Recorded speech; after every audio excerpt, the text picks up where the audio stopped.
उत्तराखंड में मदरसा बोर्ड को समाप्त करने का फैसला लिया जा रहा है।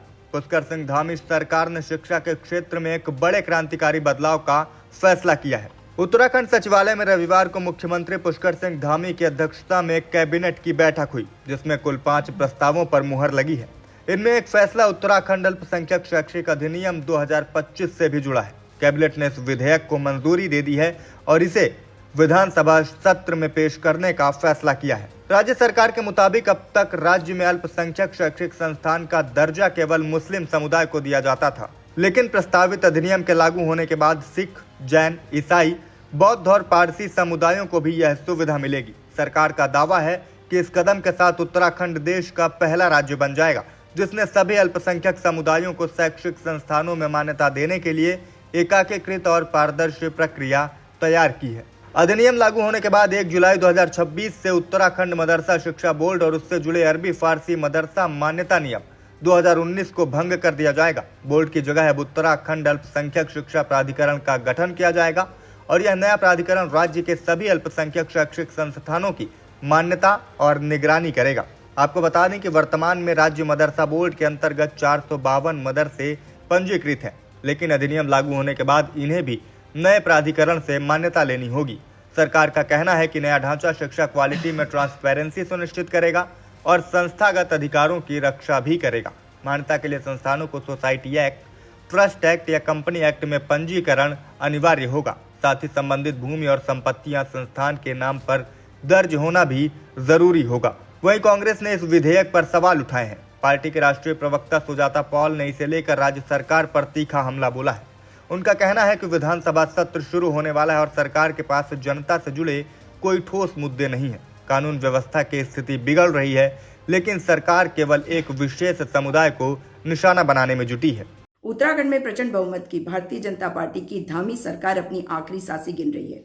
इसीलिए थूक जिहाद, लव जिहाद ये सब करवाने के बाद ये जान चुके हैं कि ध्यान भटकाने के लिए हिंदू मुसलमान करवाने में इन्हें फायदा होता है। लेकिन किसी चीज से आप कुछ लोगों को कभी कभार बेवकूफ बना सकते हैं। हर समय उसी चीज को लेकर आप हर व्यक्ति को बेवकूफ नहीं बना सकते। यूसीसी में मुंह की खाई, काल नेमी काम ना आई, कानून व्यवस्था ध्वस्त है। इन्होंने हिंदुत्ववादी संगठनों से जगह जगह पे दंगे करवाए, काम ना आया। सब जनता के सामने है। परंतु अब मदरसा बोर्ड भंग करने की बात और एक अल्पसंख्यक को ही क्यों मिल रहे हैं सारी सुविधाएं, ये तो भाजपा की सरकार को बतानी है जो दूसरे टर्म में है। अब तक याद ना आई। इसका मतलब है कि हिंदू मुसलमान करवाना है, इसलिए ये विधेयक लाया गया। परंतु जिसमें आर्टिकल 29 और 30 हमारे संविधान का पहले से ही बिल्कुल साफ है।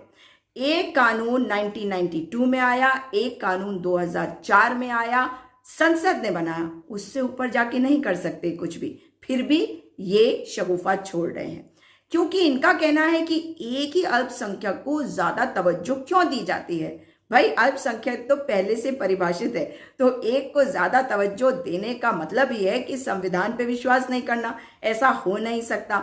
लेकिन इनका टारगेट मदरसा बोर्ड है, जबकि उत्तराखंड की डेमोग्राफी में जो माइनॉरिटीज हैं वो बहुत कम है। इसलिए केवल ऊपर वालों को एक संदेशा भिजवाने की इनकी मात्र कोशिश है और ये फेल है। मगर मुख्यमंत्री जी ये बताइए कि सोमवार कभी नहीं आता, शुरू हो रहा है सत्र और आपके पास है 40 विभाग। आखिर क्यों नहीं देते आप जवाब अपने किसी भी विभाग के बारे में? जब से मुख्यमंत्री बने हैं इन 40 विभागों पर आपने तो कम से कम जवाब नहीं दिया है। इसीलिए बचने के लिए ये नया विधेयक मात्र बेवकूफ बनाने के लिए, भ्रमित करने के लिए आप ला रहे हैं। वहीं पुष्कर सिंह धामी कैबिनेट के इस मदरसा बोर्ड को भंग करने के फैसले पर इस्लामिक मामलों के जानकार खुर्शीद अहमद का कहना है कि जो कानून बनाने की बात सरकार कर रही है वो आर्टिकल 30A का घोर उल्लंघन है। इसके साथ 2004 में लाए गए एक्ट के मुताबिक पहले से ही देश में अल्पसंख्यक आयोग मौजूद है जो शैक्षिक संस्थानों को मान्यता देता है।